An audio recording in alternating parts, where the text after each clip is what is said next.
हम करेंगे bilinear transformation पे बेस्ड क्वेश्चंस, जिसमें क्वाड्रेटिक, बाइलिनियर फॉर्म और इनका कनेक्शन सब जितना हमने पढ़ा था सब यहाँ क्वेश्चन के थ्रू देखने वाले हैं। और जो कोई नई इन्फॉर्मेशन निकलेगी वो हम नोट या रिजल्ट या टिप्स के तौर पे साइड में नोट कर लेंगे, ठीक है। तो अपना पहला क्वेश्चन है the matrix 3 -1 0 -1 2 -1 0 -1 3 is positive, definite, non negative but not positive. मतलब बेसिकली चेक करना है कि ये डेफिनेट कैसा डेफिनेट है, positive, negative, semi positive, semi negative या दोनों ही नहीं है, ठीक है। तो हम चेक करते हैं। अब ये ऐसे as it is question 3 marks में पार्ट बी में आए हुए हैं, ऐसे ही, यही PYQ है, ये ऐसे ही नहीं कि कुछ भी उठा लिया, ठीक है। तो हम कैसे चेक करेंगे, मैंने बताया था प्रिंसिपल माइनर्स के थ्रू चलेंगे हम। 3 -1 0, क्योंकि ये कोई स्टैंडर्ड मैट्रिक्स तो है नहीं कि इसके आइगन वैल्यूज के बारे में हमें ऑलरेडी पता हो। तो जब पता नहीं है तो प्रिंसिपल माइनर के थ्रू चलेंगे। प्रिंसिपल माइनर अगर नहीं समझ आया, नहीं आता है, तो आप इनर प्रोडक्ट स्पेस का पार्ट फर्स्ट देखें, वहां मैंने सही से एक्सप्लेन किया है अबाउट प्रिंसिपल माइनर्स, ओके। तो इसमें फर्स्ट कंडीशन क्या, A11 ग्रेटर देन 0 होना चाहिए, तो 3 ग्रेटर देन 0 है, ठीक है। ग्रेटर देन 0 पॉजिटिव डेफिनेट में चेक करते हैं। सबसे पहले चेक करते हैं कि A11 का नेचर क्या है, ठीक है। तो A11 यहाँ पर क्या है, 3 है, जो कि ग्रेटर देन 0 है, ठीक है। पॉजिटिव डेफिनेट की तरफ हम जा रहे हैं। दूसरा हम क्या 2 × 2 की मैट्रिक्स निकाल के इसको सॉल्व करते हैं, इसका डिटरमिनेंट सॉल्व करते हैं। तो क्या सॉल्व करते हैं, बेसिकली A11, ठीक है, A11 मल्टीप्लाई करो यहाँ से, 3 2 6 6 minus minus minus plus 1 equals to 5, जो कि ग्रेटर देन 0, ये सेकेंड कंडीशन, ठीक है। वो भी स्ट्रिक्टली ग्रेटर देन 0 आ गई।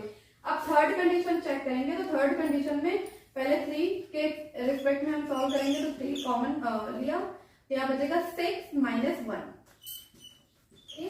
-1 माइनस माइनस प्लस 1 हो जाएगा, इसमें कॉमन लेके चलेंगे तो -3, ओके, और इधर 0 हो जाएगा, -3 - 0, ठीक है। उसकी वैल्यू क्या आ जाएगी, 6 - 1 5 15 आ जाएगी ना, 5 3 15 -3, इसकी वैल्यू आ गई 12, जो भी स्ट्रिक्टली ग्रेटर देन 0। तो 3 × 3 की मैट्रिक्स थी। यहाँ से 3 कंडीशन निकले। सबसे पहले में हमने डायगोनल A11 चेक किया, ठीक है। A11 क्रॉस A, सबसे पहले तो 1 × 1 की मैट्रिक्स अलग करके उसका डिटरमिनेंट चेक करते हैं। तो 1 × 1 की मैट्रिक्स यहाँ से आएगी ओनली 3 ग्रेटर देन 0 है। फिर 2 × 2 की मैट्रिक्स अलग करके उसका नेचर चेक करते हैं। फिर 2 × 2 की मैट्रिक्स अलग करके चेक किया तो उसका डिटरमिनेंट आया 5, जो कि स्ट्रिक्टली ग्रेटर देन 0 है। फिर 3 × 3 की मैट्रिक्स थी, तो पूरा डिटरमिनेंट इसका खुद ही हो जाएगा, तो इसका पूरा डिटरमिनेंट चेक किया, जो कि आया 12, जो कि स्ट्रिक्टली ग्रेटर देन 0 है। और हम जानते थे कि हमने रिजल्ट पढ़ा था क्या, कि अगर principal minor strictly greater than 0 होंगे तो वो पॉजिटिव डेफिनेट होगा। अगर वो ग्रेटर आर इक्वल्स टू 0 होते तो पॉजिटिव सेम ही डेफिनेट होते। तो स्ट्रिक्टली ग्रेटर देन 0 है, तो ये पॉजिटिव डेफिनेट हो गया। Option A true. Option B में था कि non negative definite. Non negative definite का मतलब वो कह रहा है ये ग्रेटर आर इक्वल्स टू 0, तो नहीं, इसमें सारे स्ट्रिक्टली ग्रेटर देन 0, तो ये ऑप्शन रॉन्ग। नेगेटिव डेफिनेट नहीं, सारे ग्रेटर देन 0 लेस देन 0 तो कोई है ही नहीं, नेगेटिव डेफिनेट बिल्कुल नहीं है। नाइदर पॉजिटिव नॉन निगेटिव, तो नहीं, पॉजिटिव डेफिनेट है, तो ऑप्शन ए इज ट्रू। अच्छा, तो ये था अपना फर्स्ट क्वेश्चन। अब हम सेकंड क्वेश्चन करते हैं। इसमें B C D तीनों ऑप्शन रॉन्ग होंगे। सेकंड क्वेश्चन क्या है कि let A B n cross n real symmetric matrix, non singular matrix. Real symmetric matrix है और नॉन सिंगुलर है, ठीक है। नॉन सिंगुलर इसका मतलब determinant of A not equals to 0 होगा, ऐसा, ठीक है। पहली इंफॉर्मेशन ये गिवन थी। उसके बाद क्या गिवन है, suppose there exists x belongs to Rn such that x transpose Ax less than 0। यहाँ पर कोई एक ऐसा x मिल रहा है जिसके लिए x transpose Ax less than 0 है। अच्छा, जब x transpose Ax less than 0 for all x होता है तो हम उसे कहते हैं कि वो निगेटिव डेफिनेट है, ठीक है, for all x।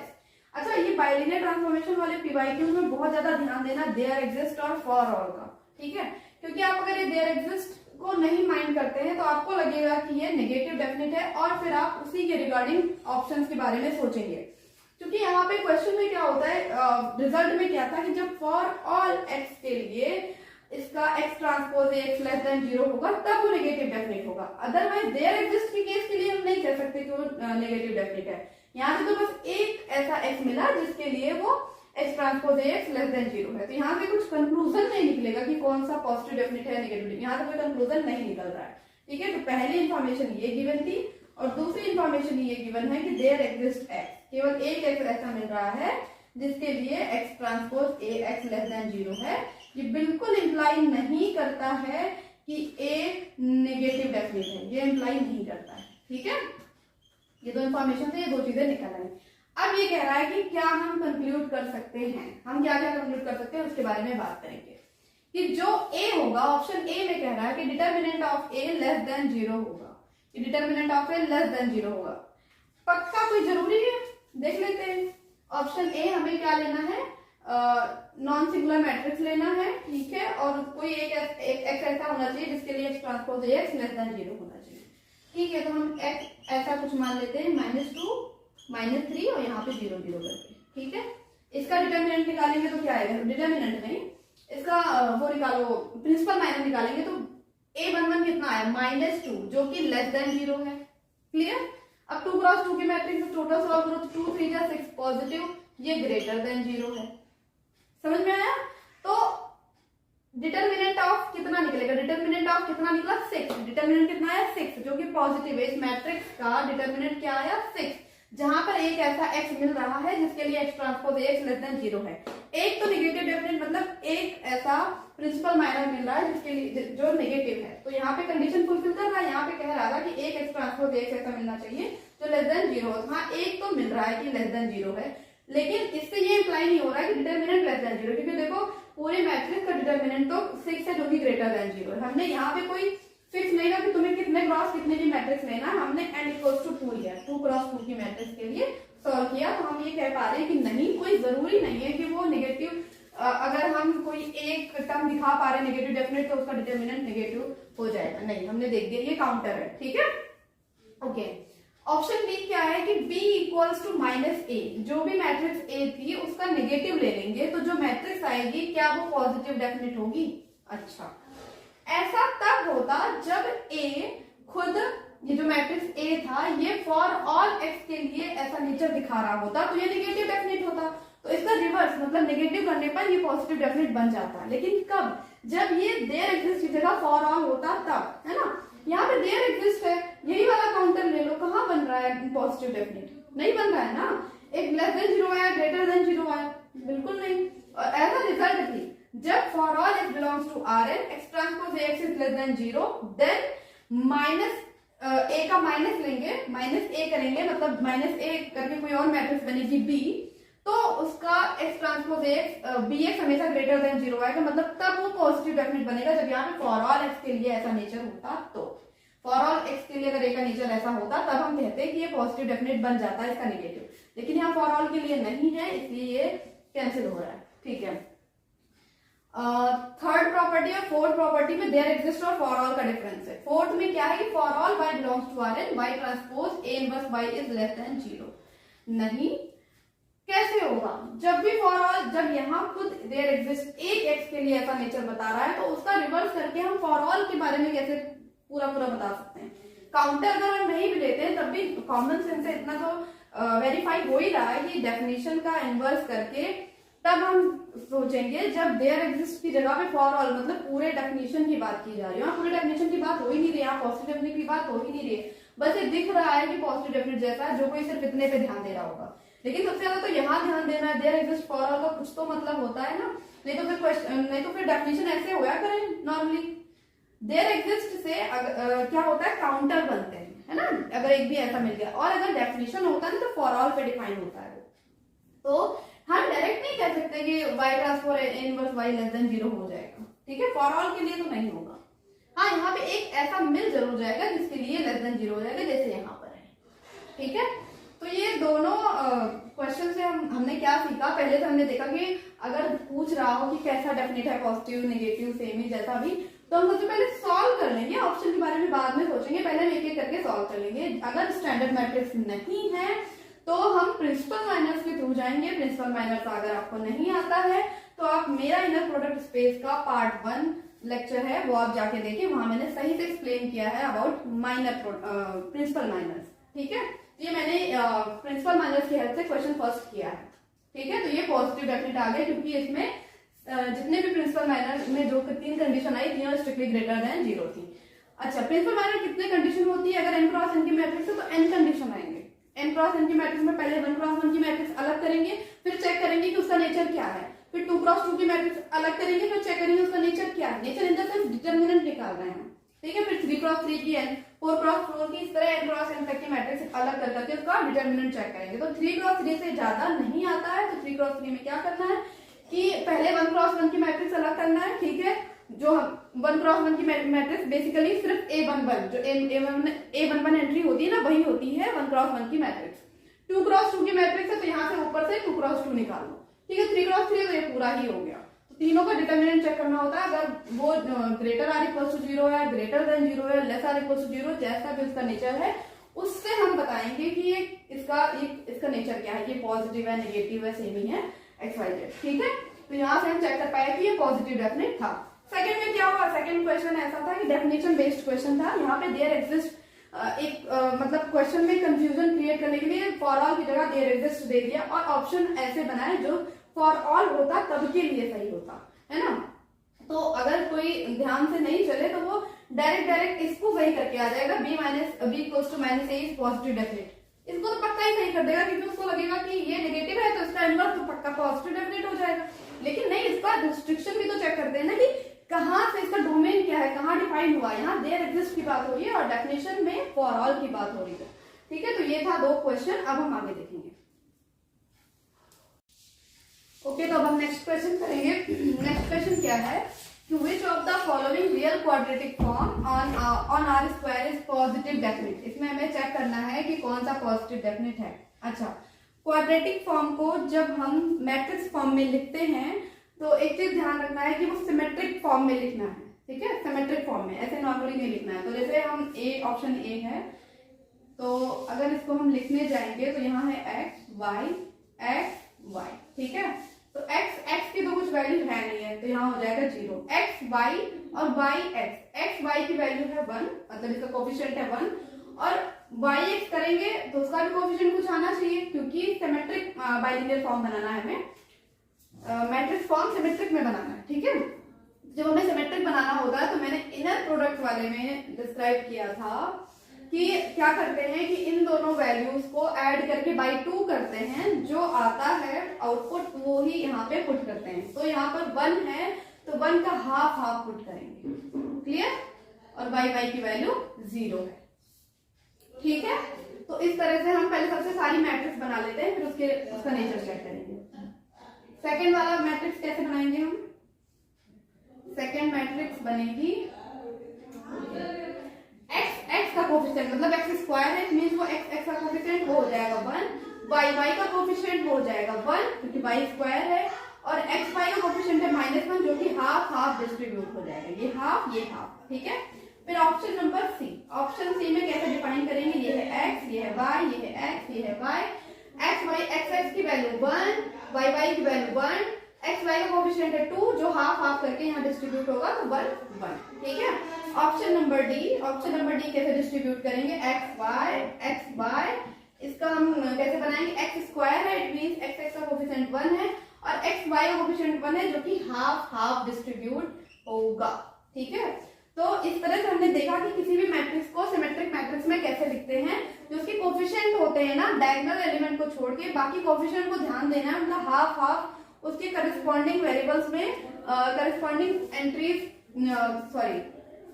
ये करस्पॉन्डिंग जैसे x y है और y x है, तो x y और y x में वैल्यू इक्वल आएंगी, ये नहीं कि किसी में 2 है किसी में 0, नहीं, तो उन दोनों को ऐड करके बाई 2 करेंगे तो जो वैल्यू आएगी वही दोनों में पुट करेंगे, ये दोनों इक्वल होने चाहिए।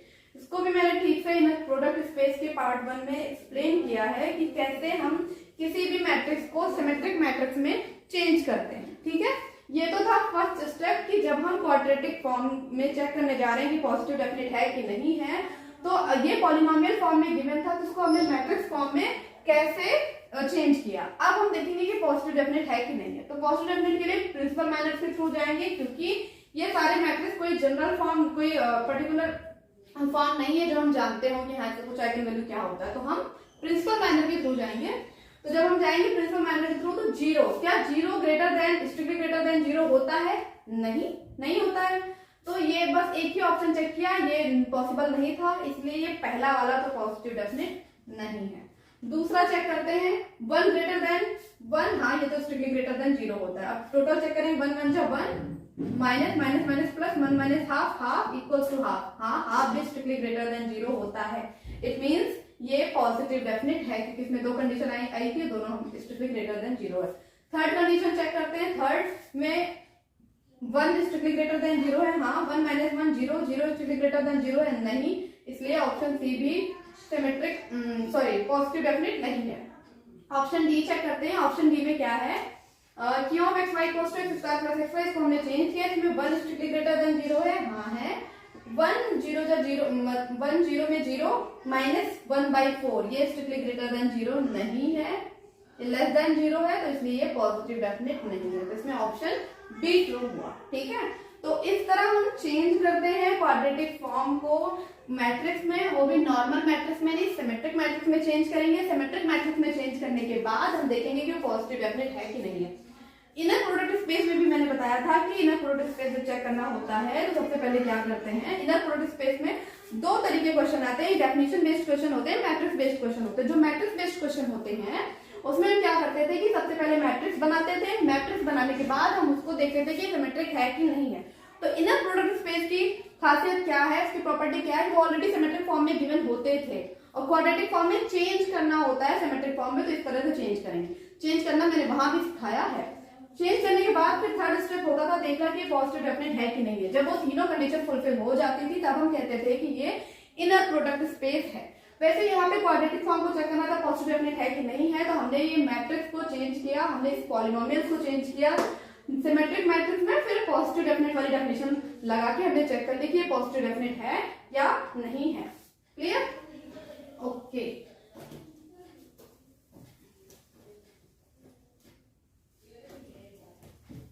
अब हम करेंगे फोर्थ क्वेश्चन। फोर्थ क्वेश्चन में क्या है, फोर्थ क्वेश्चन में बात की जा रही है इक्विवेलेंसी की। मैंने बताया था कि अगर इक्विवेलेंस चेक करना होगा किसी दो मैट्रिक्स का कि ये ए और बी इक्विवेलेंट है कि नहीं है, तो सबसे पहले देखेंगे फील्ड क्या है। ठीक है, अगर फील्ड रियल है तो मैंने कहा था कि दो चीजें सेम होनी चाहिए, पहला तो उन दोनों मैट्रिक्स का रैंक सेम होना चाहिए और दूसरा उनका सिग्नेचर सेम होना चाहिए। फिर मैंने बताया था कि सिग्नेचर निकालते कैसे हैं, सिग्नेचर ऐसे निकलता है number of positive eigen value minus number of negative eigen value. ठीक है, तो अब यहाँ जो इंफॉर्मेशन गिवन है क्वाड्रेटिक फॉर्म गिवन है, इस क्वाड्रेटिक फॉर्म को हमें चेक करना है।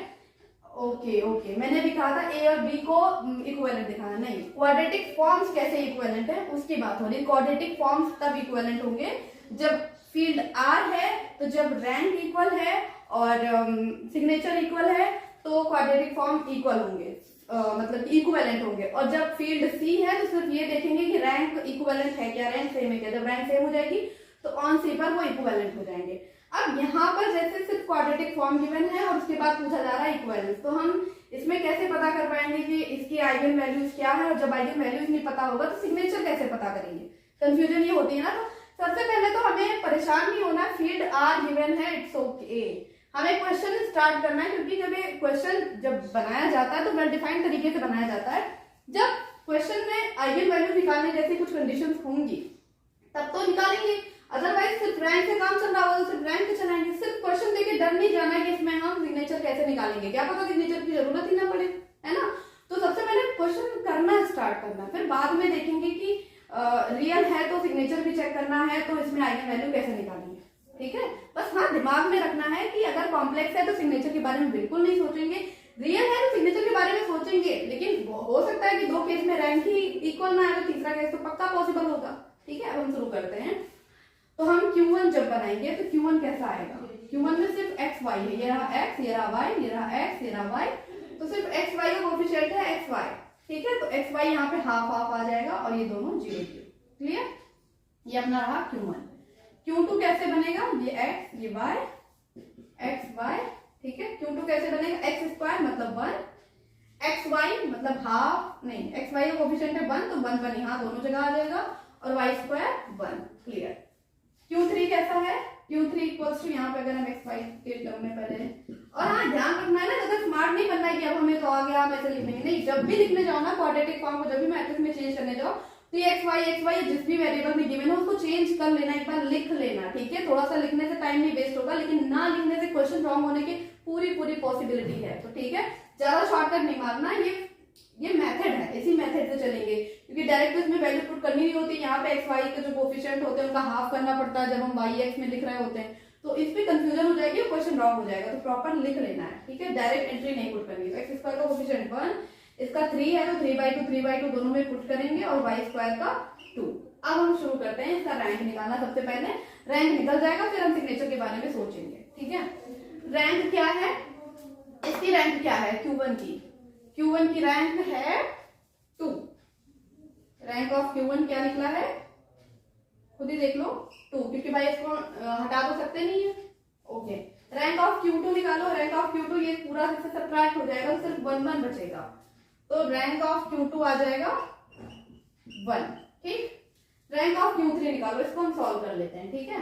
किससे, रो एक्लन फॉर्म से। देखो कितना पीछे की इंफॉर्मेशन कितनी ज्यादा यूज हो रही है। अभी मैंने बताया था लीनियर ट्रांसफॉर्मेशन की इंफॉर्मेशन यूज हुई, ठीक है, वेक्टर स्पेस की इंफॉर्मेशन यूज हुई। अब देखो यहाँ पे system of linear equation use हो रहा है, और आइगन वैल्यू तो यूज हो ही रहा है सिग्नेचर में, तो मतलब कुछ स्किप हो ही रहा है सब कुछ। और मैंने डायगोनलाइजेबिलिटी की बात की थी, तो उसमें देखो वो भी चीज आ गई कि डायगोनल एलिमेंट के बारे में भी हमें पता होना चाहिए, डायगोनल मैट्रिक्स के बारे में हमें पता होना चाहिए। मतलब ओवरऑल जितना भी पीछे हम करके आ रहे हैं सब रिवाइज हो रहा है, सब कुछ बार बार आ रहा है, तो हम कुछ भी स्किप करके नहीं चल सकते हैं। मतलब हमारा मेन क्वेश्चन ही स्किप हो जाएगा अगर हम इन्फॉर्मेशन स्किप करेंगे तो पीछे के क्वेश्चन हो रहे हैं नहीं हो रहे हैं, जो बेसिक इन्फॉर्मेशन है वो तो हमें जरूर याद रखनी है कि हाँ ये ऐसे होता है, इसको ऐसे करना है, ठीक है, ओके। अब Q3 में रैंक हम निकाल के देखें, क्योंकि डायरेक्ट हमें दिख नहीं पा रहा है, तो हम रो एक्लन फॉर्म लगाएंगे। इसमें क्या करेंगे, हम 3/2 से मल्टीप्लाई करके सब्ट्रैक्ट करेंगे, यहाँ बचेगा 1, यहाँ बचेगा 3/2, ठीक है। 3/2 में 3/2 से मल्टीप्लाई करेंगे तो ये हो जाएगा 0, ठीक है।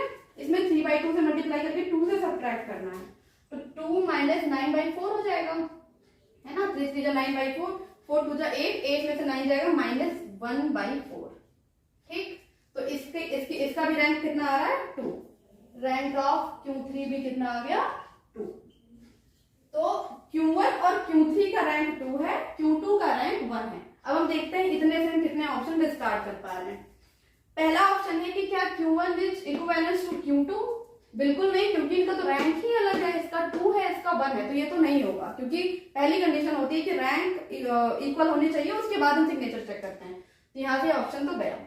ऑप्शन बी में क्या है, Q1 is equivalent to Q3, तो Q1 का रैंक 2 है, Q3 का रैंक 2 है, तो अभी सिर्फ रैंक के इक्विवेलेंट होने से ऑन फील्ड आर हम नहीं कह सकते कि ये इक्विवेलेंट होंगे, इसमें सिग्नेचर भी चेक करना होता है। तो इस ऑप्शन बी को हम अभी फिलहाल डिस्कार्ड तो नहीं कर सकते, अभी पहले हम डिस्कार्ड करना देख रहे हैं। Q2 is equivalent to Q3, Q2 का रैंक है 1, Q3 का रैंक है 2, तो इनका रैंक ही अलग है, तो इनका सिग्नेचर पे हम जाएंगे नहीं, यहीं से डिस्कार्ड हो जाएगा, तो ये भी गया। अब यहाँ पे कि ऑल आर इक्विवेलेंट, क्या सभी इक्विवेलेंट है, बिल्कुल नहीं। अगर सभी होते तो Q1 Q2 की इक्विवेलेंट होता, Q1 Q3 की, तो सारे तो नहीं है इक्विवेलेंट, तो अब ऑप्शन यही रहता ही है, तो इसको सही करना ही पड़ेगा, ठीक है। तो यहाँ पे देखो, हाँ ये डेफिनेशन है, ये रिजल्ट है कि रियल वेक्टर जब वो फील्ड रियल होगी तो हम अगर हम इक्विवेलेंस बताने जा रहे हैं कि दो क्वाड्रेटिक फॉर्म इक्विवेलेंट हैं, तो उसमें रैंक को भी इक्वल दिखाना पड़ेगा और सिग्नेचर को भी इक्वल दिखाना पड़ेगा। लेकिन यहाँ पर देखो, पहले तो इनकी आइगन वैल्यूज निकालना फिर इक्विवेलेंट करना थोड़ा टिपिकल था, लेकिन हमें जरूरत ही नहीं पड़ी ना, क्वेश्चन तो सिर्फ रैंक से हो गया, ठीक है।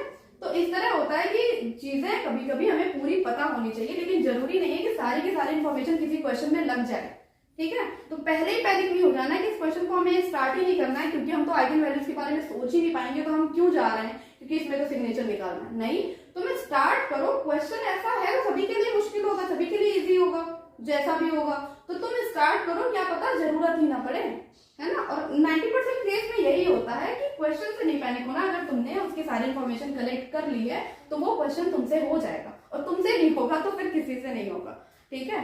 तो फिर ये क्वेश्चन तो हमें अटेंड करने के बारे में सोच ही लेना, चाहे वो ऊपर वाला नीचे वाला भी कोई भी क्वेश्चन, ठीक है, ओके। और हाँ, ये PYQs हैं, ऐसे रैंडम कोई क्वेश्चन नहीं, PYQs हैं CSIR नेट के। अब हम गेट की भी PYQ करेंगे और भी करेंगे, लेकिन फिलहाल के लिए ये आगे देखेंगे। तो अब हम करेंगे नेक्स्ट क्वेश्चन। नेक्स्ट क्वेश्चन में क्या है, नेक्स्ट क्वेश्चन है, consider the quadratic forms Q and P given by Q of x y z w equals to x square plus y square plus z square plus p w square and P of x y z w equals to x square plus y square plus 3w z। अब हमें P and Q ये equivalency check करनी है on different field, मतलब R and C and different B and C values. ठीक है, B और C की वैल्यू चेंज होगी और फील्ड भी चेंज होगा। फिर ये चारों ऑप्शन ऐसे ही डिफाइन है। अब हमें एक एक करके चेक करना है। सबसे पहले तो हमारा काम है कि हम मैट्रिक्स बनाएं Q and P का। ठीक है, तो ठीक है, पहले Q का Q का बनाते हैं। x y z w, ठीक, x y z w, clear. X x की वैल्यू 1, वाई वाई की वैल्यू 1, जेड जेड की वैल्यू 1 और डब्ल्यू डब्ल्यू की वैल्यू बाकी सारे जीरो हैं, तो कोई हेडेक ही नहीं है, सीधा 1 1 1 बी और बाकी सारे जीरो हैं, तो हाफ करने की या कुछ भी करने की जरूरत नहीं है। ठीक है, ये है अपना क्यू। ठीक, अब हम बनाते हैं पी। पी कैसे बनेगा? Okay, X Y Z W, X Y Z W. ठीक, इसका क्या है? एक्स स्क्वायर वाई स्क्वायर, ये 1 1 है। ठीक, जेड स्क्वायर और डब्ल्यू स्क्वायर नहीं है, तो दोनों 0 0 है। ओके, डब्ल्यू जेड और जेड डब्ल्यू, ये दोनों क्या है? इनका कोफिशिएंट है सी, तो सी बाई हाफ, बाकी सारे 0।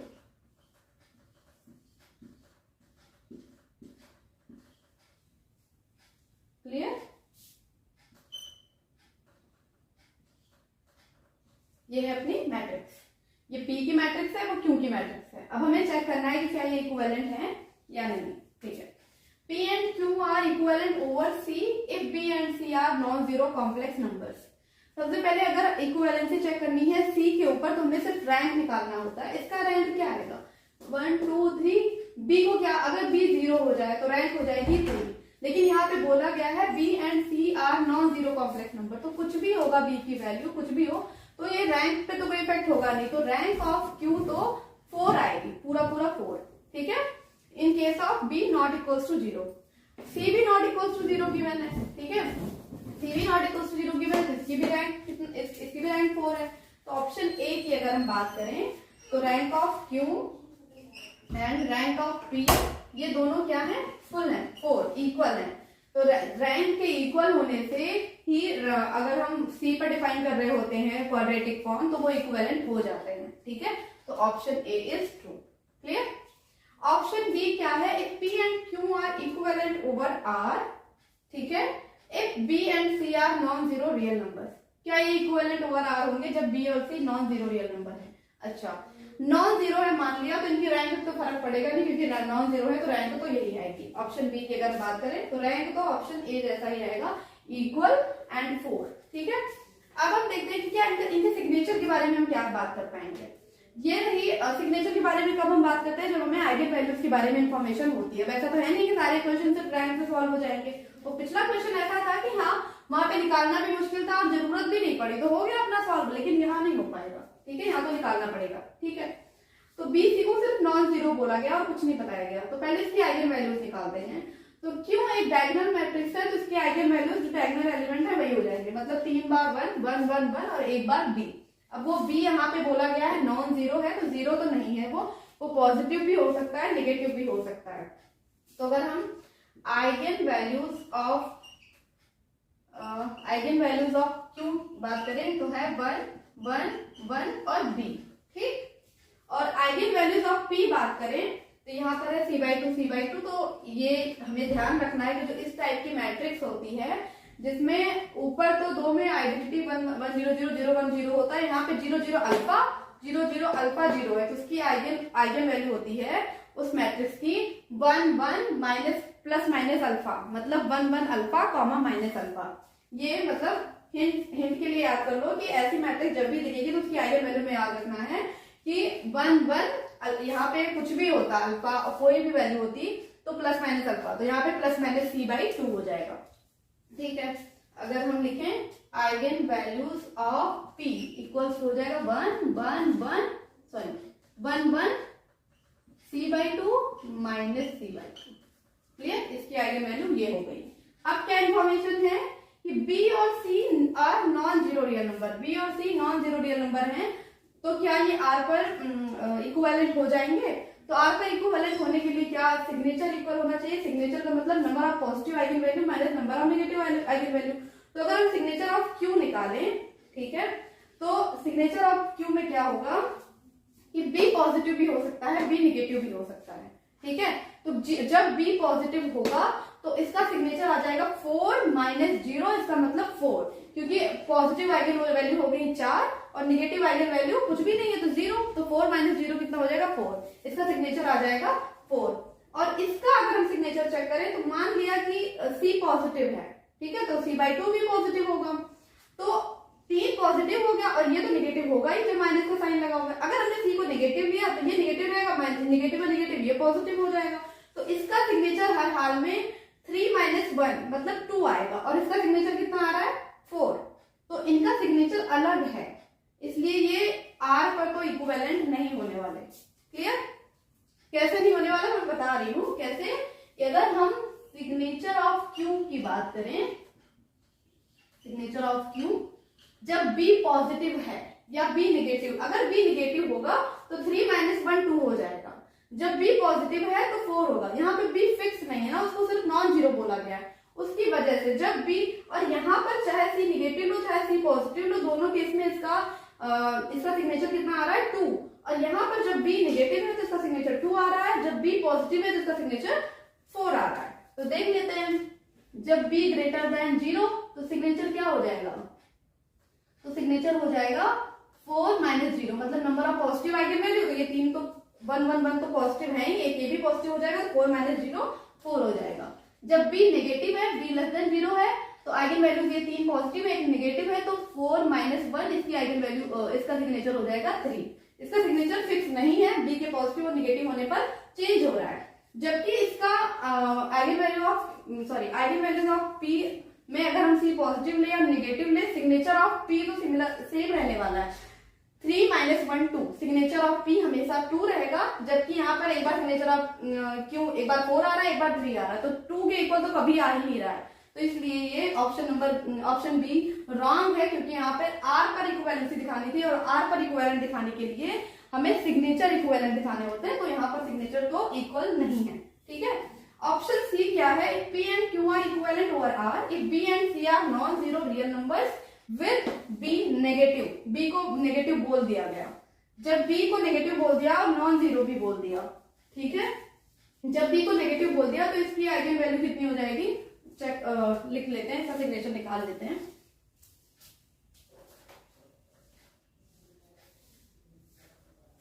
ठीक है,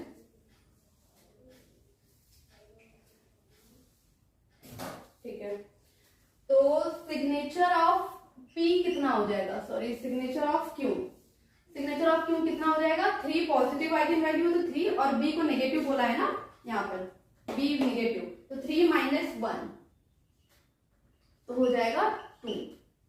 क्लियर, यहाँ और यहाँ कितना हो जाएगा, रैंक ऑफ ये P, इसमें तो C चाहे पॉजिटिव ले लो या नेगेटिव ले लो, सिग्नेचर में फर्क नहीं पड़ेगा, क्योंकि जब हम C को पॉजिटिव लेंगे, ठीक है, तो ये 3 पॉजिटिव हो जाएगा और एक ये नेगेटिव हो जाएगा, तो 3 माइनस 1 2 आ जाएगा। जब हम C को नेगेटिव लेंगे तो ये 3 पॉजिटिव हो जाएंगे, क्योंकि नेगेटिव नेगेटिव पॉजिटिव, ये नेगेटिव हो जाएगा, तो ये इसका सिग्नेचर तो चेंज नहीं होगा। शायद मैंने पीछे थोड़ा सा कुछ गलत किया है, 3 माइनस 1 इसका तो 2 ही आएगा।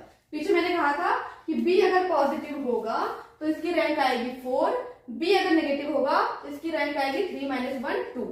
ठीक है, इसकी रैंक 2 आएगी, शायद मैंने पीछे 3 और 4 बता दिया है, तो ये ध्यान दे देना, यही से तो होगा, जब B नेगेटिव था तो 2 ही तो आएगा, और B पॉजिटिव है तो पूरा पूरा 4 आ जाएगा। क्लियर, ओके, तो यहाँ पर सिग्नेचर ऑफ Q और सिग्नेचर ऑफ P इक्विवेलेंट हो रहे हैं इस वाली कंडीशन से, जब B नेगेटिव है और C कुछ भी लो तो उसका सिग्नेचर 2 ही है, और B नेगेटिव लेने पर इसका सिग्नेचर Q का भी सिग्नेचर 2 आ जा रहा है, तो रैंक तो पहले से ही इक्वल थी, अब यहाँ सिग्नेचर भी इक्वल हो गया, इसलिए ये R पर इक्विवेलेंट हो जाएंगे। ठीक है, ऑप्शन डी क्या है, P and Q are not equivalent over R if C equals to 0, P और Q इक्विवेलेंट नहीं होंगे जब C equals to 0 हो जाएगा।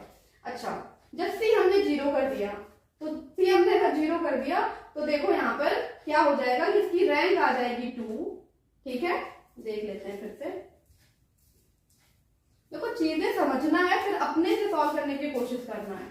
ऐसे ही रट रट के कुछ होगा नहीं। जैसे मैं समझा रही हूँ एक एक चीज की सिग्नेचर कैसे निकालते हैं, बी नेगेटिव हुआ, पॉजिटिव हुआ, वैसे आपको भी सोचना है और कोशिश करना है कि क्वेश्चन जैसे दिखा आप पॉज करें वीडियो और पहले क्वेश्चन खुद से सॉल्व करें, जब ना हो तो सॉल्यूशन देखें, तो इससे आप ज्यादा अच्छा सीख पाएंगे। क्योंकि फिर आपने अपनी तरफ से ट्राई कर लिया, आपसे नहीं हुआ, तब जाके आप सॉल्यूशन देख रहे हैं, तो आप अच्छा सीखेंगे। ओके, ऑप्शन डी में क्या था कि P and Q are not equivalent over R if C equals to 0। उन्होंने B के बारे में कुछ भी नहीं कहा, तो हम B नॉन जीरो या जीरो कुछ भी ले लें। B अगर हम नॉन जीरो लेते हैं तो रैंक ऑफ Q कितना आएगा, 2 आएगी। रैंक ऑफ Q आएगी 3, कब, जब B इक्वल्स टू 0 है, तो 3 तो आएगी। और रैंक ऑफ Q आएगा 4, कब, जब B नॉट इक्वल्स टू 0 है। क्लियर। और रैंक ऑफ P कितना आएगा, रैंक ऑफ P कितना आएगा, रैंक ऑफ P अगर C को ही हमने 0 ले लिया तो 2 ही आएगा हमेशा। तो कभी भी ये इक्वल ही नहीं, रैंक ही इक्वल नहीं है, तो हम सिग्नेचर के बारे में क्या ही बात करेंगे। तो ये इक्विवेलेंट नहीं है। तो यहाँ पे लिखा भी है कि नॉट इक्विवेलेंट, तो हाँ ये सही स्टेटमेंट है, ये सही। यहाँ पे ओवर आर की जगह ओवर सी होता ना, तब भी ये गलत था, मतलब तब भी ये स्टेटमेंट सही था। इक्विवेलेंट नहीं है, यही लिखा हुआ है, इसलिए स्टेटमेंट सही है। इक्विवेलेंट होने के लिए कम से कम तो रैंक इक्वल होना चाहिए ना। अगर सी में भी चेक करें, यहाँ रैंक ही इक्वल नहीं है, तो ना ही ये सी पर इक्विवेलेंट होगा, ना ही ये आर पर इक्विवेलेंट होगा। और यहाँ पे लिखा भी है कि इक्विवेलेंट नहीं है, इसलिए ऑप्शन ट्रू है। ठीक है, तो इस तरह से हमें ऑप्शंस में सोचना है, एक एक स्टेप सॉल्व करना है। बिल्कुल हेजिटेट नहीं होना है किसी भी चीज से कि यहाँ पे एक्स्ट्रा टर्म आ गया, बी आ गया, सी आ गया, यहाँ पे बहुत सारी कंडीशंस है। कंडीशन बहुत छोटी होती है, मेन काम अपना बस मैट्रिक्स बनाना होता है। मैट्रिक्स आपने एक बार बना लिया, फिर आप फटाफट कर लेंगे। ठीक है, ओके। तो अब हम ये लास्ट के 2 क्वेश्चन और देखेंगे और बस फिर हम खत्म करेंगे ये टॉपिक। फिर फर्दर आप क्वेश्चन और PYQ सॉल्व करें। डाउट होते हैं तो आप कमेंट सेक्शन में बताएं, फिर मैं आगे सॉल्व करती रहूंगी जैसे जैसे टाइम निकलेगा। लेकिन अभी एक इन्फॉर्मेशन जितनी थी और जितना समझना चाहिए इस टॉपिक को लेकर, उतना मैंने सब प्रोवाइड कर दिया है। अब आप बस PYQs लगाएं, जहाँ के भी गेट के, नेट के, या जहाँ भी जिस भी सिलेबस में ये आता है वहां। ठीक है, हम क्वेश्चन देखते हैं। A quadratic form Q of XYZ over R represents 0 non-trivially if there exists Q of ABC equals to 0, which of the following quadratic form Q of XYZ represents 0 non-trivially? Okay, देखो इस question में क्या है, मैं hint देके चल रही हूँ, खुद आपको सॉल्व करना है। पहले तो मैट्रिक्स बनाना है। मैट्रिक्स बनाने के बाद हमें चेक करना है क्या कि ना ही स्ट्रिक्टली ग्रेटर देन 0 सारे प्रिंसिपल माइनर आने चाहिए, ना ही सारे स्ट्रिक्टली लेस देन 0 आने चाहिए एक साथ। उसमें ग्रेटर देन 0 और लेस देन 0 दोनों आने चाहिए। ठीक है, तब ये कंडीशन फुलफिल होगी कि क्यों आप ABC 0 होगा। ठीक है, तो मैं यहाँ पे हिंट लिख रही हूँ। हिंट में क्या करना है कि प्रिंसिपल माइनर में कुछ प्रिंसिपल माइनर ग्रेटर देन 0 आने चाहिए और कुछ प्रिंसिपल माइनर लेस देन 0 आने चाहिए। ठीक है, या कि कोई एक एंट्री 0 प्रिंसिपल माइनर कोई एक 0 हो जाए। ठीक है, तो जैसे यहाँ बना के आप चेक करेंगे तो इसमें ai 0 हो रहा होगा, मतलब इसमें 1 क्रॉस 1 की मैट्रिक्स जब बाहर करेंगे तो वो वाला प्रिंसिपल माइनर 0 हो रहा होगा, तो ये वाला कंडीशन फुलफिल करेगा। ठीक है, जहां स्ट्रिक्टली ग्रेटर देन 0 या strictly less than 0 only positive definite या ओनली पॉजिटिव डेफिनेट या ओनली नेगेटिव डेफिनेट आएगा, वो वाला ऑप्शन रॉन्ग है। जब पॉजिटिव डेफिनेट और नेगेटिव डेफिनेट दोनों साथ में आए, लाइक पॉजिटिव और नेगेटिव, इट मींस कि प्रिंसिपल माइनर ग्रेटर देन 0 और लेस देन 0 दोनों साथ में आए जिस मैट्रिक्स में, वो इस क्वेश्चन की इंफॉर्मेशन को फुलफिल करेगा, वो वाला ऑप्शन ट्रू होगा। और या तो फिर कोई प्रिंसिपल माइनर इक्वल्स टू 0 आ जाए तो वो वाला इंफॉर्मेशन, वो वाला ऑप्शन इस गिवन इन्फॉर्मेशन को फुलफिल करेगा। ठीक है, तो ये क्वेश्चन आपने खुद करना है क्योंकि मैंने ऐसे क्वेश्चन बहुत सारे करा दिए। बस इसमें अलग क्या था कि क्यों आप ABC 0 गिवन है। अभी तक हम क्या कर रहे थे कि x ट्रांसपोज x या तो ग्रेटर देन 0 या लेस देन 0 के लिए सॉल्व कर रहे थे। यहाँ इक्वल्स टू 0 के लिए है, तो आपको चेक करना है कि यहाँ पे पॉजिटिव और नेगेटिव डेफिनेट नहीं होना चाहिए, उसके अलावा इंडेफिनेट होना चाहिए। ग्रेटर देन 0 लेस देन 0 दोनों कंडीशन हो और या तो फिर 0 आ जाए। क्लियर, तो ये ऑप्शंस आपको करने हैं। अब 7 देख लेते हैं। A positive semi definite quadratic form f of x equals to x transpose ax where x belongs to Rn and a is n-row square matrix। ठीक है, तो हमें बताना है कि अगर a पॉजिटिव सेमी डेफिनिट है तो हम इससे इस फंक्शन के बारे में क्या इंफॉर्मेशन निकाल पाएंगे। पॉजिटिव सेमी डेफिनिट है तो x ट्रांसपोज ax कैसा होगा, x ट्रांसपोज ax पॉजिटिव है, सेमी भी है, तो ग्रेटर आर इक्वल्स टू 0 होगा। ठीक है, जब ऐसी कंडीशन होती है तो वो कॉन्वेक्स फंक्शन बनाता है और केवल पॉजिटिव डेफिनिट होता है, स्ट्रिक्टली ग्रेटर देन 0 होता है तो हम कहते हैं कि वो स्ट्रिक्टली कॉन्वेक्स फंक्शन बनाएगा। जब वो नेगेटिव डेफिनिट होगा, x transpose ax less than 0 होता तो वो स्ट्रिक्टली कॉन्केव फंक्शन बनाता। जब वो नेगेटिव सेमी डेफिनिट होता, x transpose ax less or equals to 0 होता तो वो कॉन्केव फंक्शन बनाता। ठीक है, तो यहाँ पर बना रहा है कॉन्वेक्स फंक्शन, तो ये वाला ऑप्शन ट्रू है। ठीक है, तो ये था ऑल अबाउट बाइलिनियर ट्रांसफॉर्मेशन पे बेस्ड क्वेश्चंस।